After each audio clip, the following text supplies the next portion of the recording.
بسم اللہ الرحمن الرحیم نحمدہ ونصلی علی رسولہ الکریم۔ گزشتہ 1.5 سال میں غزہ و فلسطین میں اسرائیلی اور صہیونی دہشت گردوں نے 70,000 سے زائد مسلمانوں کو شہید کر دیا ہے۔ مظلوم شہداء میں سب سے زیادہ تعداد معصوم بچوں کی ہے اور ان میں عورتیں، جوان اور بوڑھے سبھی شامل ہیں۔ صہیونی درندے فلسطینیوں کی نسل کشی کر رہے ہیں۔ انسانی حقوق کے نام نہاد ٹھیکیدار امریکہ و مغرب انسانی حقوق کو رونقتے ہوئے ظالم اور سفاک صہیونیوں اور یہودیوں کی مکمل پشت پناہی کر رہے ہیں۔ اس ماحول میں دنیا بھر کے عوام، خود مغرب میں رہنے والے عوام، امریکی عوام، غزہ میں ہونے والے ان مظالم پر سراپا احتجاج بن کر میدان میں نکل آئے اور انہوں نے غزہ کے مظلوموں کے ساتھ اظہار یکجہتی کیا۔ دوسری طرف مسلم ممالک کے حکمران مجرمانہ خاموشی اختیار کیے ہوئے ہیں۔ اس ماحول میں پاکستان کے عوام بھی سرابہ احتجاج بنے اور قائد جمعیت حضرت مولانا فضل الرحمان مدظلہ نے ملک بھر میں اجتماعات منعقد کیے، ملین مارچ کیے اور غزہ کے مسلمانوں کے ساتھ اظہار یکجہتی کیا۔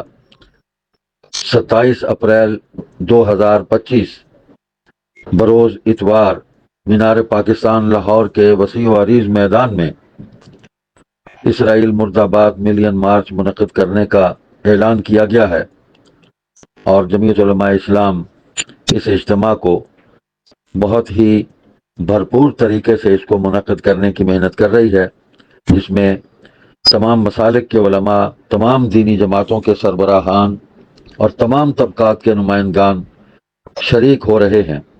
میں اپنی جماعت مجلس احرار اسلام کے ذمہ داران اور کارکنان کو ہدایت کرتا ہوں کہ وہ پوری تیاری کے ساتھ 27 اپریل کے ملین مارچ میں شریک ہوں۔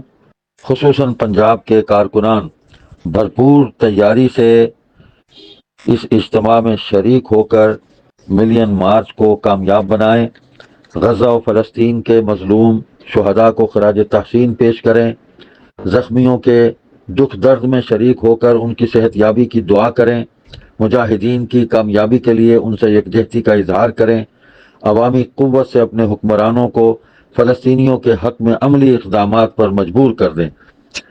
مجلس احرار اسلام مولانا فضل الرحمان کی اس آواز پر لبیک کہتی ہے اور اس اجتماع میں بھرپور طریقے سے انشاءاللہ ثم انشاءاللہ ہمارے کارکنان، احرار رضاکاران شریک ہوں گے اور قدم سے قدم ملائیں گے، کندھے سے کندھا ملا کر اپنے مظلوم بھائیوں کے ساتھ اظہار یکجہتی کریں گے۔